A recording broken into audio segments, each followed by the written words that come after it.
When I saw the final cut of Lord of the Rings at the cinema, nothing made my heart soar more from the work that we had done than the miniatures.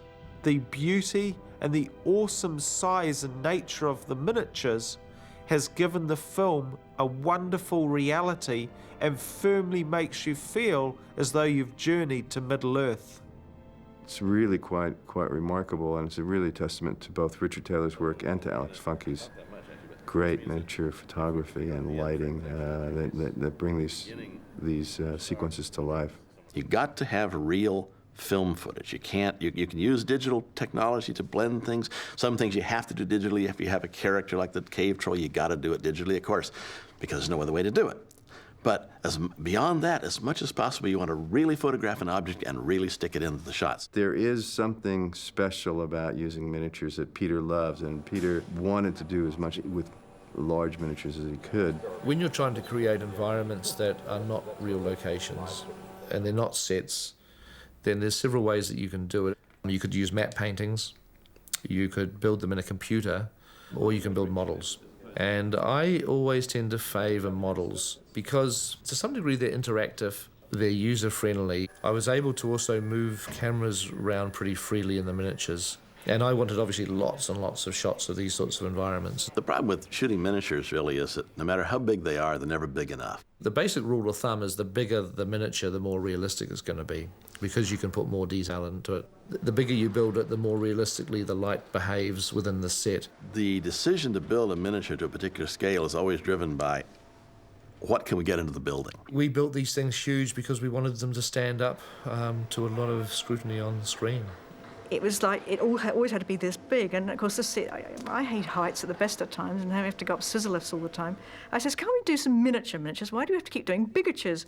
And that name suddenly, I thought, bigatures? I said, yes, they're big, they're not little. I said miniatures, you know. I want something that I can reach the top of without having to put my life on the line here.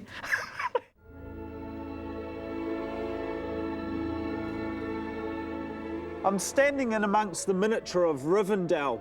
This is probably the most specifically Alan Lee-esque design on the film. We tried to complement the original drawings of Alan exactly as we went through the process of designing and building this miniature. Well, this job was a model maker's dream, in that we were very, very lucky to be trusted to build from Alan Lee's drawing board or John Howe's drawing board. We were encouraged to work that way because there was nothing between the execution of the model and the pencil marks on the page. One of the wonderful treats that came as a byproduct out of the building of Rivendell was that while we were building it, Alan Lee was so attached to this miniature that he'd come down regularly and work on it with us. And he got his paints out and he doodled away and he painted some of the houses. He had great fun. I wish he couldn't get him out of there in the end. We built it at such a small scale, 24th scale, because originally this miniature was only ever intended for a big wide shot from up the other end of the valley, looking down on the miniature. But what unfolded in the coming months was that Peter envisaged shots where the miniature would be much more involving and utilised in the back of shot to a much greater degree. To that end, the camera got closer and closer, and fortunately, Mary McLaughlin and John Baster had gone to a great deal of trouble early on, even for the wide shot, to get the detail that now is able to stand up and close up in the film. Chuck Schumann, who was in charge of shooting that sequence, did a brilliant job of working out the details of matching the lighting of the miniature to the live-action lighting, and also because in many cases the moves had to be elaborately massaged to fit, because in many cases there were several different layers of miniature stretching back in depth, and they all had to be shot at different in different positions and at different speeds.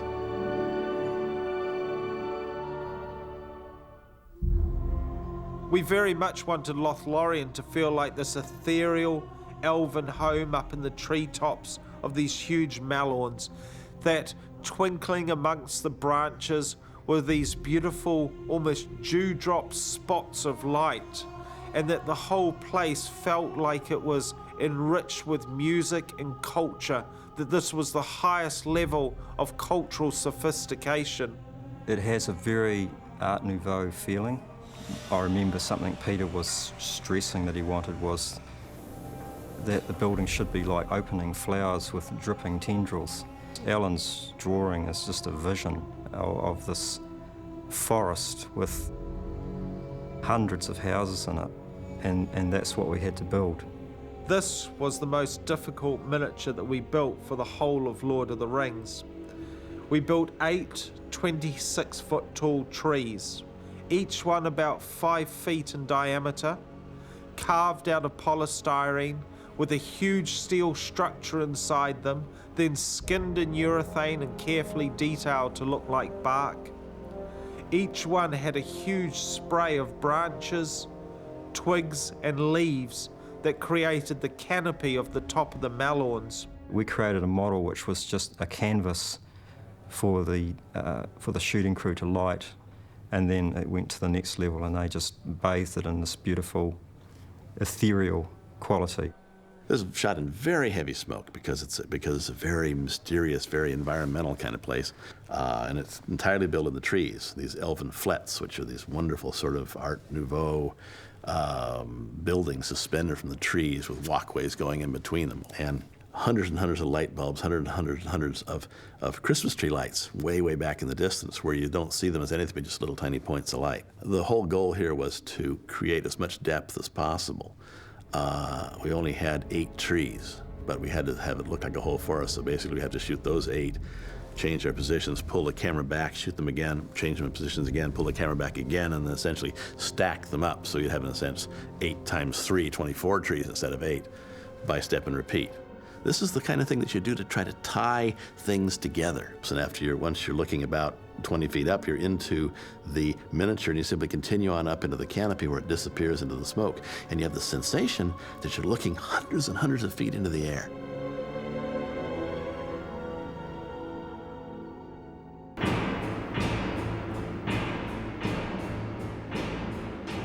Now with Orthanc, we wanted to capture the original painting of Alan Lee. In Alan's painting, he illustrated very much the feeling that this was a tower that had been chipped out of black obsidian. The only way we figured out to capture the look of black obsidian was by carving it out of microcrystalline wax. We carved every single element, then assembled it using hot waxes to melt all of the elements together, and then we took a massive silicon mold, a huge matrix mold of this whole structure, and then eventually replicated it in encapsulating resin. It's designed so that you can come up to it really, really close. Now, we get into what we call hyper-detailing here. We knew, for example, that we were going to have to do a shot of just the staircase with Christopher Lee walking down. Every step was carved with great precision, and every little edge was sharpened so that when we get into that extreme microscopic magnification, it would still stand up. My old friend. Swooping in towards Orthanc with Gandalf on top of the tower. That miniature lasts over a minute long on screen, which is another rule in special effects, is keep the shots short so people don't know that they're fake. Our miniatures were so big and so impressive that they stood up to a shot that was a minute long. No problem at all.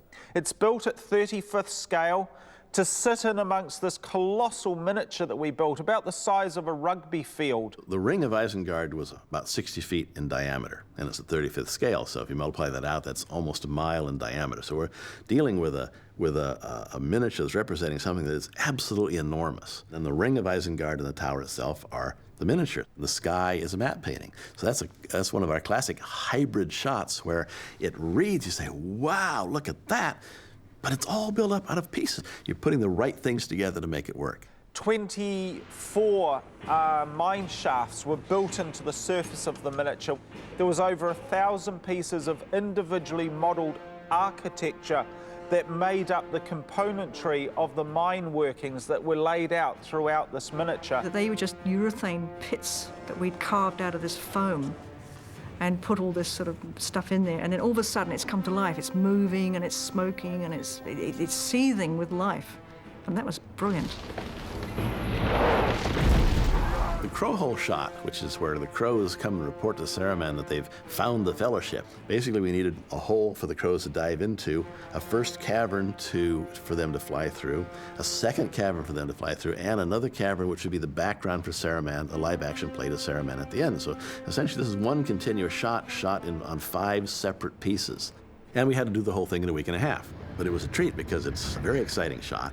And Peter just basically said, make it cool, make it look like an ant farm. So that's what we did.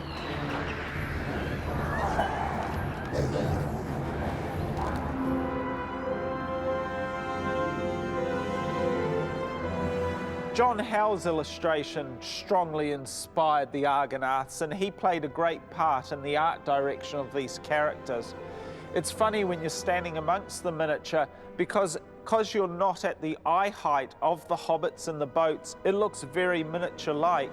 But when it's lit beautifully by Alex Funke and his team on the miniatures stage, and the correct environment and digital surroundings, Tol Brandia sitting in amongst the falls, and the sky and landscape is placed in, a miniature like this can very much come to life. I love the Argonauts. Now, they were at 1/60th scale. They stand about 8 feet tall, and they were sculpted out of urethane foam, which is a rigid foam. Yeah, instant aging. You realise this is a top secret process developed over 1 million years by cavemen and model makers alike. I'm not going to knock that front piece off because I need to think about that. I've got to knock a piece off the nose, and I hate doing that because I know that if I knock a piece off the nose, the wrong bit will fall off. I'm actually going to give the stone to Alan Lee and make him knock the piece off the nose.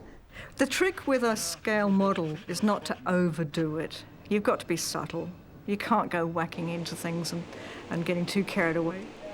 The concept behind them is that they're carved out of the cliff faces of the river, but we theorised that probably there wasn't the necessary rock to be able to carve the whole figure.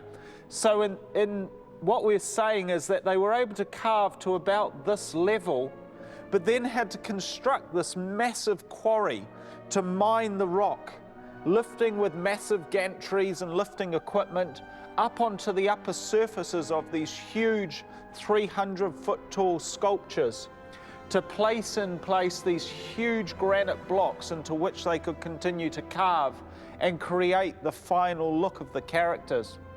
How they did it, I don't know. That would have been some fantastic scaffolding, and it would have been a great project to do a retro model to show the construction of the Argonauts, because I think it would eclipse the pyramids, frankly. But anyway, we had to think it through and make it look like that's what they did.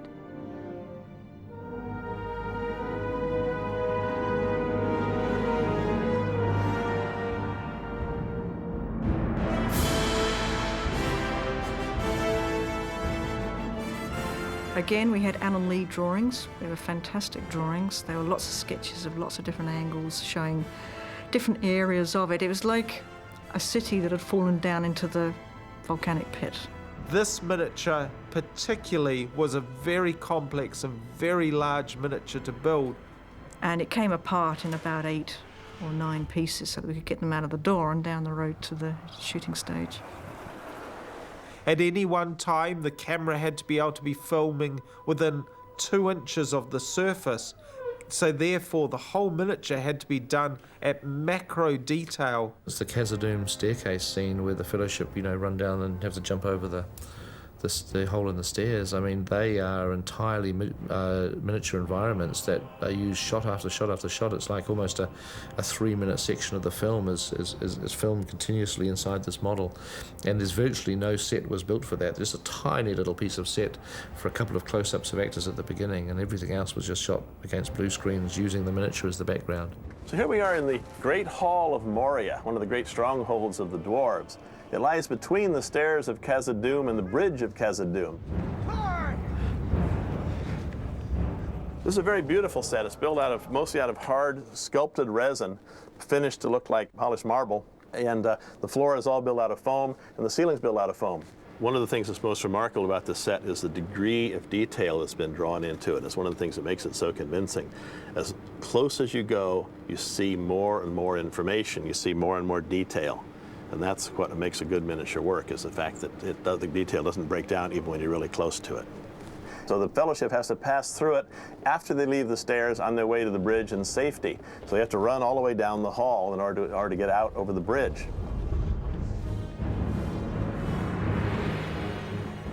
We did a really cool shot. It's basically kind of a helicopter shot where we fly down through the Great Hall and up over the bridge, arcing around, so we end up on the other side of the bridge looking back.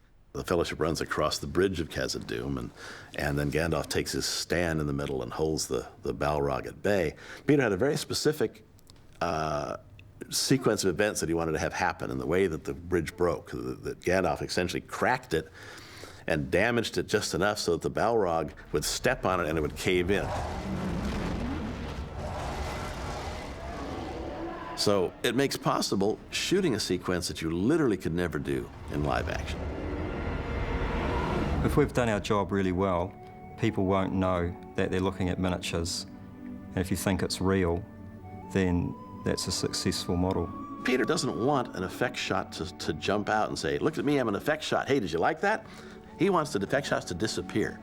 I mean, in a sense, our greatest triumph would be if people said, effects? What effects? We try to add the storytelling elements that don't exist in the real world, and then we should just erase our tracks.